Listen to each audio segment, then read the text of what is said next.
नमस्कार प्यारे बच्चों, हम पढ़ रहे हैं एटकेट अभ्यास पुस्तिका। आज हम पढ़ रहे हैं कक्षा चौथी का हिंदी विषय का पाठ 2 गुरुदेव रविंद्रनाथ टैगोर। इसके प्रश्नोत्तर को हम करेंगे। पहले हम यहाँ कुछ जानकारी है उसको पढ़ते हैं। बच्चों, आपने महापुरुषों के बारे में क्या क्या सुना है? अच्छा, कुछ महापुरुषों के नाम बताइए। तो यहाँ कुछ महापुरुषों के नाम है।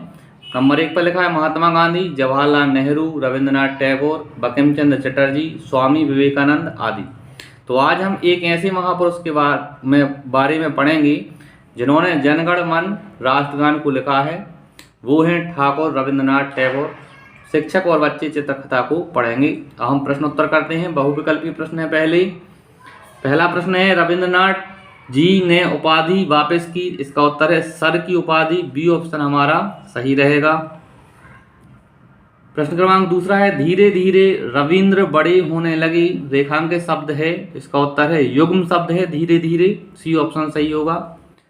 अति लघुत्तरीय प्रश्न है। प्रश्न क्रमांक तीसरा है, रविंद्रनाथ टैगोर को बचपन में किस नाम से बुलाते थे? इसका आंसर है रवि।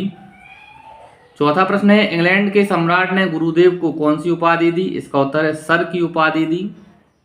पांचवा प्रश्न है, रविंद्र मीठा गाते थे। वाक्य में रेखांकित शब्द का विलोम शब्द क्या है? तो मीठे का विलोम होगा कड़वा। मीठे का कड़वा विलोम होता है। प्रश्न क्रमांक छठवां है, कोकिल कंठी से क्या आशय है? इसका उत्तर है कोकिल कंठी से आशय है जो बहुत मधुर ध्वनि में गाता हो। लघुत्तरीय प्रश्न है। प्रश्न क्रमांक सातवां है, रविंद्रनाथ टैगोर द्वारा सर की उपाधि वापस करना ठीक था या नहीं? अपने विचार लिखिए। इसका उत्तर है रविंद्रनाथ टैगोर द्वारा सर की उपाधि वापस करना ठीक था क्योंकि जलियांवाला बाग कांड में निर्दोष लोगों की हत्या हुई, जिसे दुखी होकर उन्होंने सर की उपाधि लौटा दी।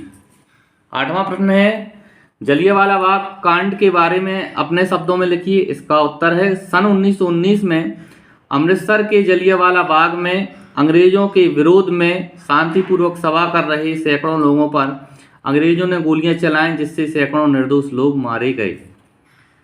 नौवां प्रश्न है साथियों, शांति निकेतन विद्यालय की क्या विशेषता थी? इसका उत्तर है शांति निकेतन विद्यालय में बच्चे स्वतंत्रता पूर्वक प्राकृतिक वातावरण में ज्ञान प्राप्त करते थे।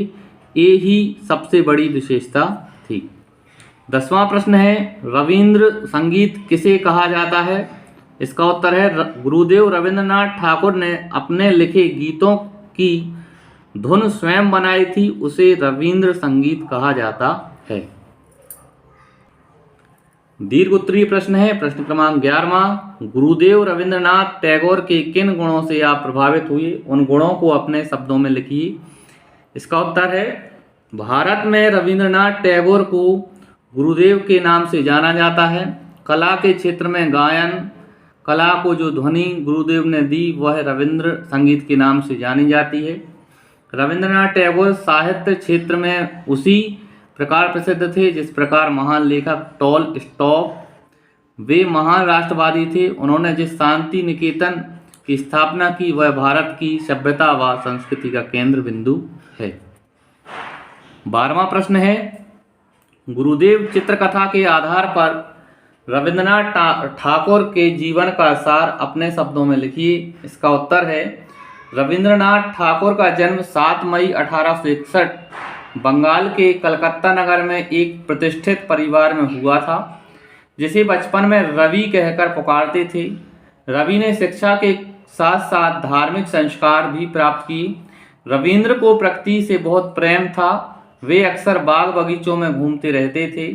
वे कविता लिखने लगे। रविंद्र गाते भी अच्छा थे। घर वाले उन्हें कोकिल कंठी कहते थे। रविंद्रनाथ जी की रचनाएं छपी, पुस्तकें भी प्रकाशित हुईं। उन्होंने शांति निकेतन की स्थापना की। महात्मा गांधी उन्हें गुरुदेव कहकर पुकारते थे। इस तरह से बच्चों हमने इस पार्ट 2 के प्रश्नोत्तरों को पूरा किया। आपको वीडियो अच्छा लगे चैनल को सब्सक्राइब करें, वीडियो को लाइक करें। धन्यवाद बच्चों। जय हिंद।